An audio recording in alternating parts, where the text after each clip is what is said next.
మారాలి అనిపిస్తే మారు. ఇతరుల కోసం మారకు. ఇతరుల కోసం మారి నిన్ను నువ్వు కోల్పోకు. నిన్ను నువ్వు నమ్మితే గెలుపు శాసనం. అందరినీ నమ్మితే జీవితం నాశనం. కోరుకున్న గమ్యం చేరాలంటే కోల్పోయిన దాని గురించి వదిలేయి. వద్దు, లేదు అని ఈ రెండు చెప్పి చూడండి. మన వాళ్ళు మనతో ఎంతమంది ఉంటారో తెలుస్తుంది. గుణం గుడ్డిది, ఆలోచనలు అవిటివి అయితే ఎన్ని పూజలు పునస్కారాలు చేసిన దేవుడు మెచ్చడు.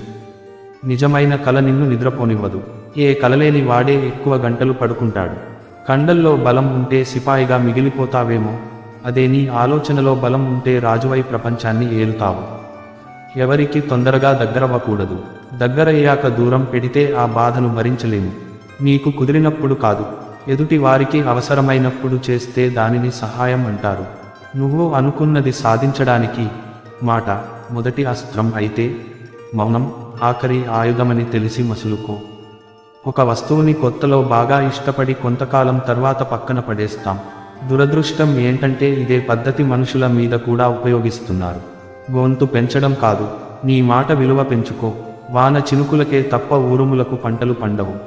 ధనవంతుడు కావాలన్నా, పేదజీవిగా మిగలాలన్న నిర్ణయించేది యవ్వనమే. ఎవరి అదుపులో వారుండరు, కానీ ఎదుటివాళ్లను మాత్రం తమ అదుపులో పెట్టుకోవాలి అని అనుకుంటారు. ఏది ఏమైనా ఎవరు ఎలా ఉన్నా ఇక్కడ డబ్బే ప్రధానం. మనసు బాగోలేదు, నీతో మళ్ళీ మాట్లాడతా అనే వారి కంటే మనసు బాగోలేదు, నీతో కాసేపు మాట్లాడాలి అనే బంధమే నిజమైన ప్రేమ.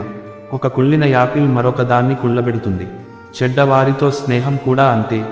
బాధ బాధ్యత బయటికి చెప్పకు, ఎవరూ పట్టించుకోరు, పంచుకోరు. జీవితమంటే కడుపు నింపుకునే ఆకలి కాదు, ప్రతి ఒక్కరి గుండెల్లో ఒక జ్ఞాపకంలా బ్రతకాలి. అన్నీ తెలుసు అన్న గర్వం ఉండకూడదు. ఒక జీవి రాక 9 నెలలు ముందే తెలిసిపోతుంది, కానీ మనం ప్రపంచం నుండి వెళ్ళిపోయే విషయాన్ని 9 సెకన్ల ముందు కూడా తెలుసుకోలేము.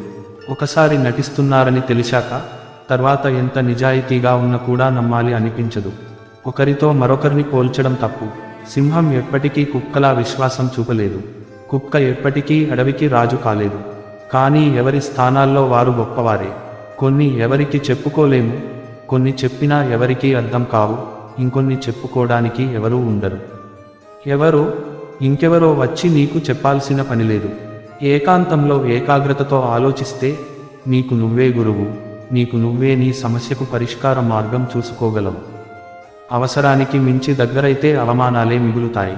అందరూ యూట్యూబ్లో సమయాన్ని వృధా చేసే వీడియోస్ చూస్తుంటే మీరు మాత్రం మంచి విషయాలు నేర్చుకోవాలని ఇక్కడి వరకు చూసిన మీ ఆలోచనలను నేను ప్రశంసిస్తున్నాను.